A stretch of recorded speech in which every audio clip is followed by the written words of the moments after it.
या राधानगरी तालुक्यामध्ये पठारं किती आहेत आणि त्यांचं पर्यटनाच्या दृष्टीनं काय महत्त्व वाटतंय तुम्हाला, कसं बघता तुम्ही त्याच्याकडे?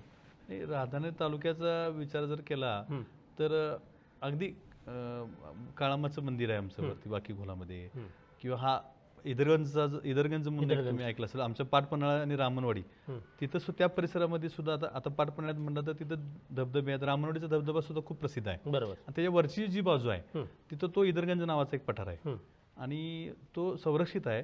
आणि तिथं जर तिथली बायोडायव्हर्सिटी जर विचार करायला गेला तर तिथं तो वन्यजीव विभागाकडनं थोडं रिस्ट्रिक्शन असल्यामुळे तिथं लोकांना जायला संधी खूप कमी आहेत.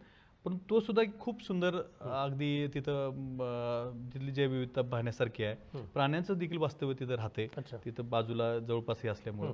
त्याच पद्धतीने आपण जर बघितलं तर दुर्गमानवरच्या आणि पडसाळच्या वरच्या बाजूला सुद्धा जर बघितलं तर खूप सुंदर अशा पद्धतीचं, किंवा शिवगड आहे आमचा, किंवा अगदी कोंडोलीच्या वरच्या बाजूला जर विचार करायला गेलं तर तिथं किल्चा नावाचा एक बुरुज परिसर आहे की जिथं चांगल्या पद्धतीच्या जैवविविधता पाहायला मिळतात. मग ते देखील जर विचार करायला गेलं तर ज्या पर्यटकांना किंवा ज्या अभ्यासकांना बायोडायव्हर्सिटीच्या दृष्टीने जो काय अभ्यास करायचा असतोय तर त्या अभ्यास करण्याच्या खूप साऱ्या संधी आमच्या या सगळ्या परिसरामध्ये आहेत आणि त्याचा देखील भविष्यात विकास झाला पाहिजे असं मला वाटते. अशाच नवनवीन अपडेटसाठी डिजिटल कोल्हापूर चॅनेलला सबस्क्राईब करायला विसरू नका.